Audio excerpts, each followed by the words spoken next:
हर हर गंगे। आइए जानते हैं कि क्या हुआ जब प्रयागराज महाकुंभ के दौरान एक साधु बाबा जी को गंगा स्नान करने से रोका गया। उसके बाद उस प्रयागराज के गंगा घाट पर जो चमत्कार हुआ उसे देखकर आपके पैरों तले जमीन खिसक जाएगी। वर्ष 2025 के जनवरी महीना में शुरू होने वाला सदी का सबसे बड़ा महाकुंभ लगने वाला है। जैसा कि आपको भी पता होगा कि यह महाकुंभ हर 12 वर्ष में लगता है, यानी कि इस प्रयागराज महाकुंभ का बहुत अधिक से अधिक महत्व होने वाला है। गंगा नदी में स्नान करने का बहुत महत्वपूर्ण फलदायक होता है। इसी वजह से देश और दुनिया से कई लोग प्रयागराज के इस महाकुंभ में स्नान करने के लिए पहुंचने वाले हैं। लेकिन हाल ही में जो घटना सभी के सामने आ रही है, उस खबर ने सभी के होश उड़ा दिए हैं, जहां पर एक साधु बाबा को गंगा स्नान करने से रोका गया।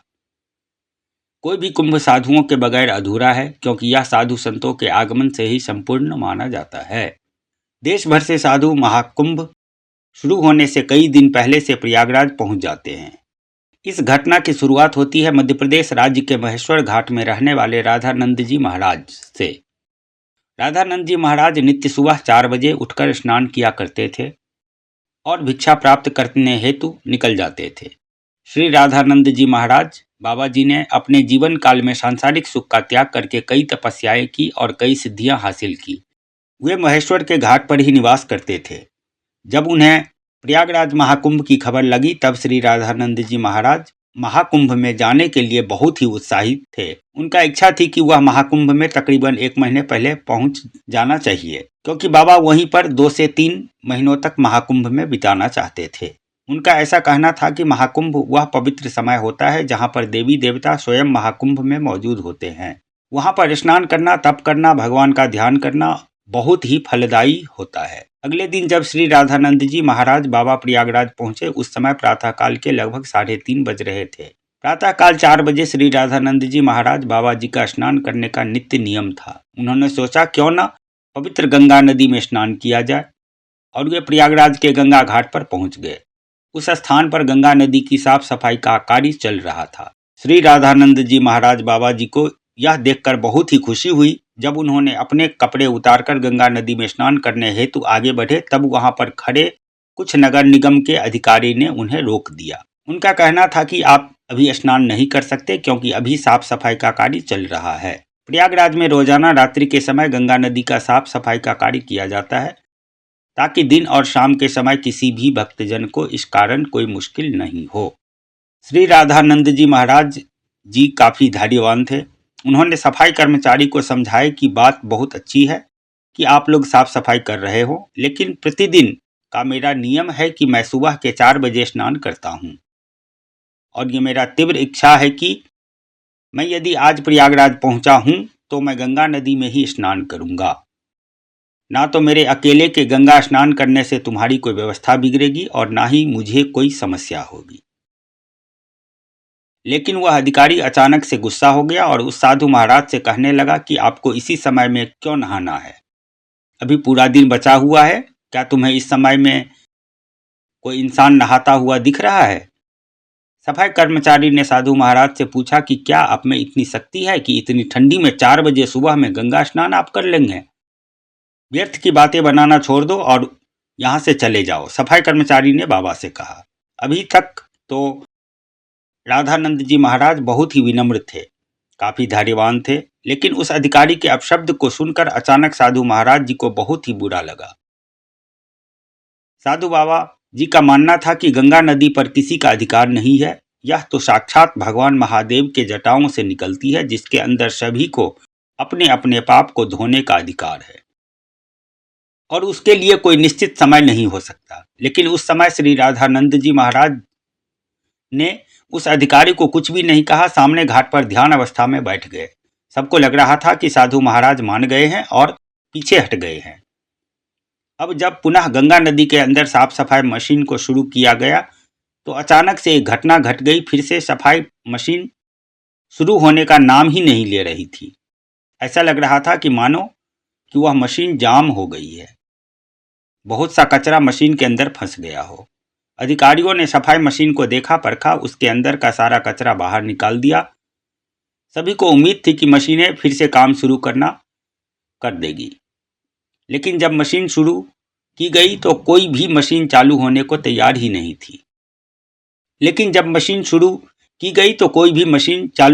तैयार ही नहीं थी।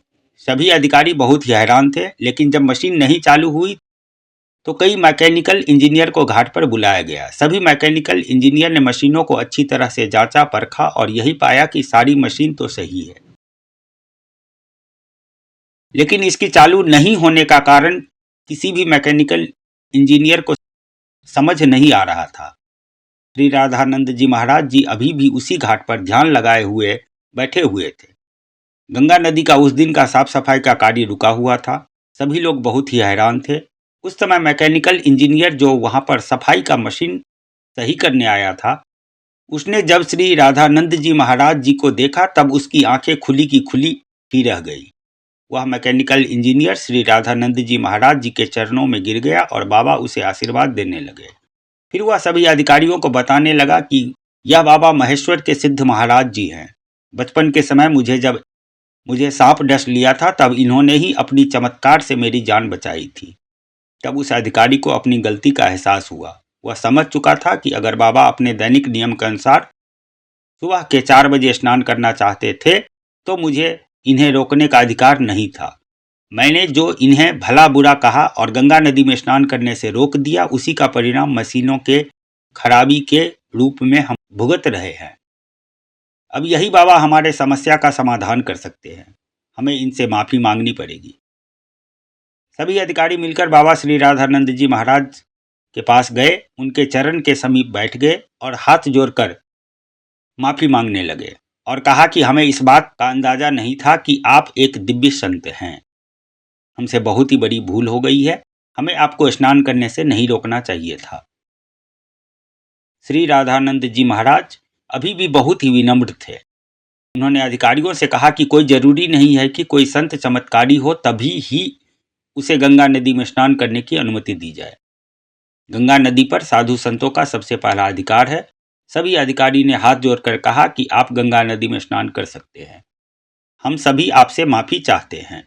श्री राधानंद जी महाराज जी समझ चुके थे कि सभी अधिकारियों को उनकी गलती का एहसास हो गया है, उनका अभिमान दूर हो गया है। उन्होंने विनम्रता पूर्वक कहा कि तुम क्यों चिंता करते हो? अभी समय कहाँ बीता है? जरा अपनी घड़ी में समय तो देखो, आखिर अभी समय कितना हो रहा है? जब सभी अधिकारियों ने अपने घड़ी में देखा तो उनके रोंगटे खड़े हो गए, क्योंकि उस समय सुबह के 4 बज रहे थे।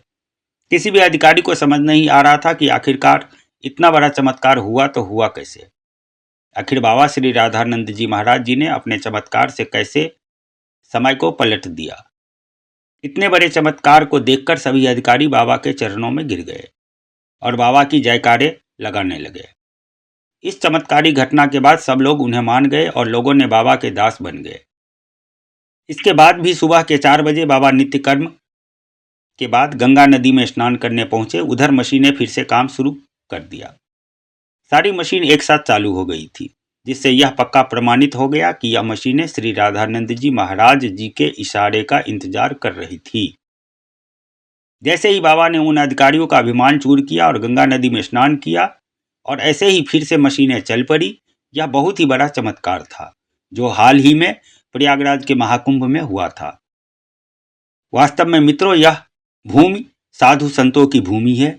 यहाँ पर ना तो साधु संतों का अपमान किया जा सकता है, ना ही छोटा समझा जाता है। इस देश का संत इस भारत देश के लिए कुछ न कुछ जरूर करता है और भक्तों को अध्यात्म के मार्ग से हमेशा जोड़ता रहता है। हम सभी को उनका भूल से भी अपमान नहीं करना चाहिए और ना ही उन्हें छोटा समझने की गलती करना चाहिए। इस पूरे घटना को लेकर आपके क्या विचार हैं? हमारे YouTube चैनल माटी मिथिला के वीडियो के कमेंट बॉक्स में जरूर बताइएगा। अगर आपको यह हमारा वीडियो आपको पसंद आई तो लाइक जरूर कीजिएगा और अपने परिवार एवं दोस्तों के साथ जरूर शेयर कीजिएगा। इसके साथ हमारे YouTube चैनल माटी मिथिला के को जरूर सब्सक्राइब करके बेल आइकन को दबा दीजिएगा